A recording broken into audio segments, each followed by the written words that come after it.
Ricardo López Murphy es diputado nacional, es economista, es referente de Republicanos Unidos. Muchas gracias por estar con nosotros, Ricardo, diputado, esta noche, aquí en Noticias a las 20:30.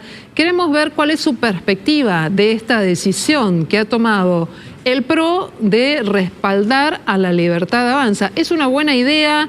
¿Es algo que en realidad decepciona a los votantes de este sector? ¿Cómo lo ve usted?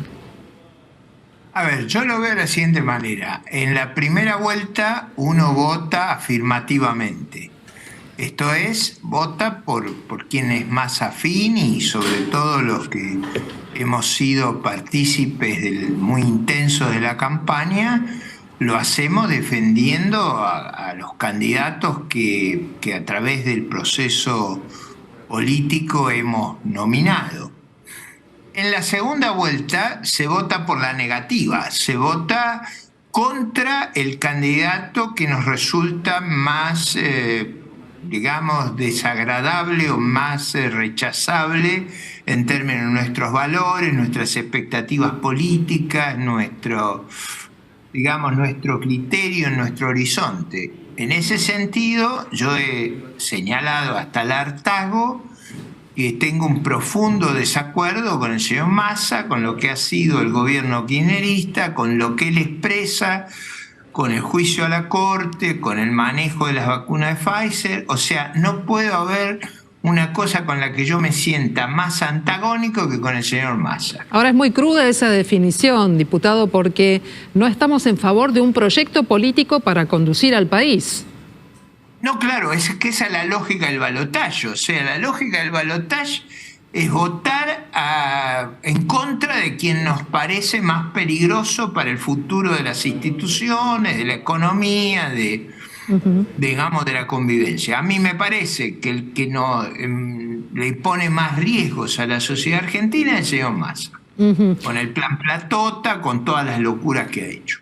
¿Es un nuevo plan? ¿Es el plan Platota?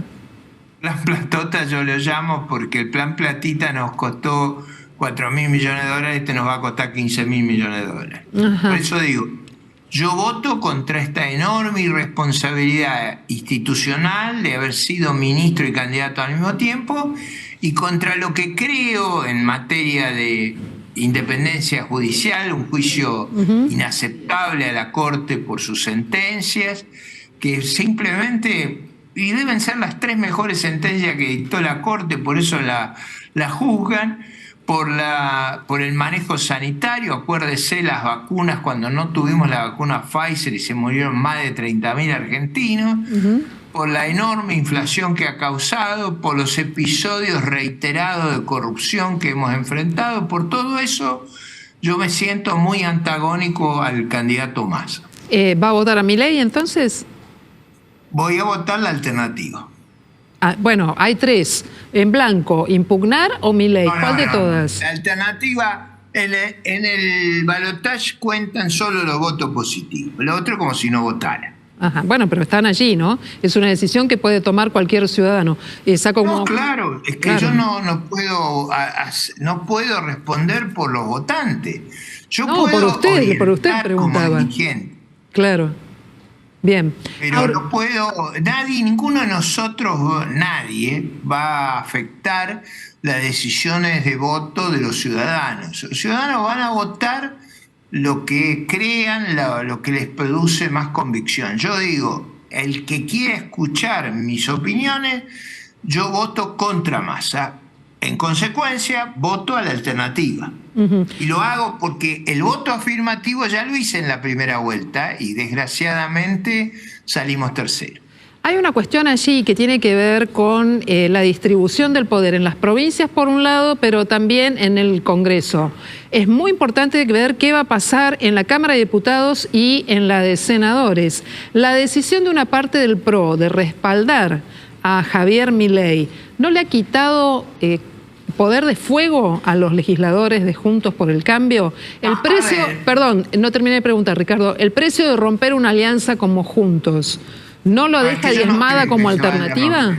A ver, la afinidad desarrollada a lo largo de tantos años no se va a romper fácil.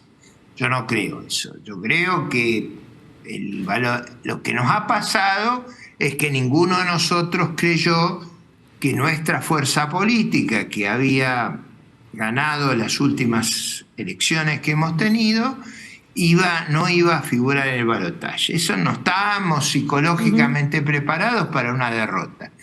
Y eso produjo, creo yo, cierto desorden en cómo se toman las decisiones.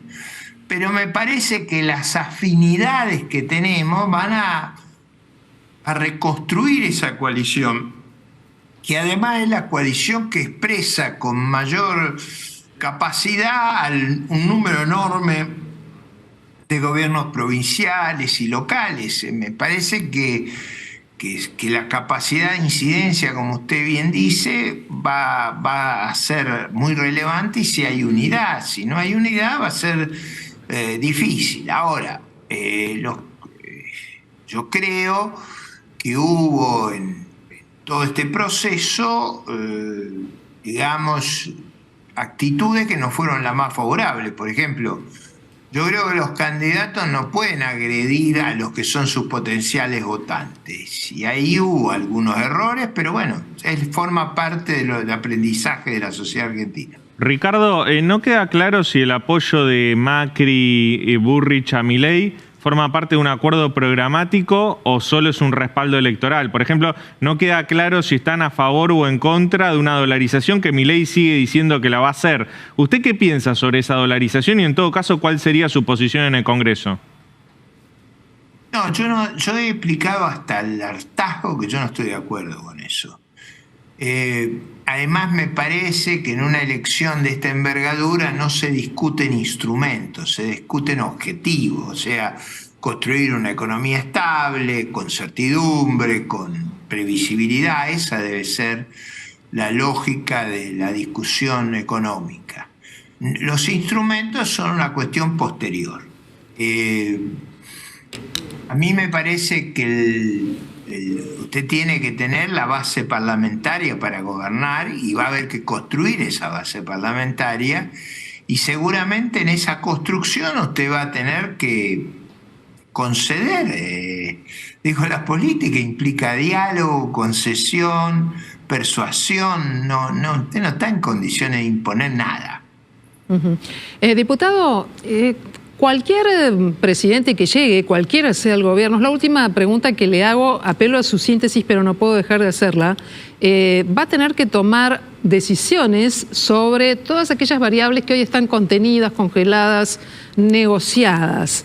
Sin duda. Usted en algún momento fue ministro de Economía y tuvo que tomar una decisión drástica, que fue un recorte, un ajuste del 13% en algunos casos, sobre jubilaciones, sobre presupuestos. No, yo nunca tomé esa medida. No, viene bien que lo aclaremos. Eso nunca lo tomé. Yo los invito a ustedes a escuchar el video de mi discurso y en realidad lo que yo hice fue recortar gasto de la política. ¿Qué fue lo que ocurrió? Recayó sobre jubilados. De hecho, hay juicios pendientes. No, eso no sobre lo universidades. hice. No a nadie ni los jubilados. No, eso no lo hice. Pero además muy fácil de ver. Está en YouTube el video. Bien. Además, hay un canal de YouTube, Ricardo López Murphy, que explicaba el programa ad náusea, o sea, para que no me pregunten más, pero no importa. Bueno, pero tenemos que preguntárselo, porque históricamente usted quedó asociado, a esa medida. También yo voy a volver a explicar. Bueno, se lo pregunto en este contexto. A cualquier el recorte era los subsidios, era a todos los subsidios que eran escandalosos. Por ejemplo, los subsidios a los ricos en la Patagonia, que era un subsidio escandaloso. Las pensiones que daban los legisladores, que era otra cosa escandalosa. ¿Recomendaría que se vuelva a aplicar ante un nuevo gobierno? Yo creo imprescindible ese recorte. Mire, uno de los recortes que yo tenía era los excesivos gastos que llevaba la política. Y desde esa época ahora, los gastos de la política se han vuelto explosivos. Mire el caso del chocolate, mire el caso del yate de Insaurralde. Se han vuelto unas cosas espeluznantes. Así que creo que recortar todos esos gastos asociados a corruptelas y demás es imprescindible. Muy bien, diputado Ricardo López Murphy, le agradezco mucho esta conversación, esta ida y vuelta. Cuando quiera, que me encanta explicar, sobre todo a esta altura de mi vida, cuando me hacen acordar. ¿Usted se acuerda que no tenía el pelo canoso? Tenía unos bigotes muy llamativos. Yo tampoco tenía tantas canas, me acuerdo, soy cronista de la Casa Rosada y cronista parlamentaria, me acuerdo perfectamente de los hechos, por eso tantas preguntas, Ricardo, y le agradezco la gentileza del ida y vuelta. Además me acuerdo mucho porque vea, ahora las canas me impiden tener esa lozanía y energía que tenía en esa época, pero bueno, vaya al caso. Ha sido un gusto hablar con ustedes. Igualmente, yo defiendo mis canas a rajatabla, desde los 15 años las llevo. Muchas gracias. Yo también. Muchas Además, gracias. Fíjese una cosa, a una hora nado 4.000 metros por día. Bueno. Imagínese la energía que conservo. Me imagino, por eso son tan enfáticos sus mensajes, diputados. Buenas noches y muchas gracias. Gusto de verlo. Ahí estamos. Bueno.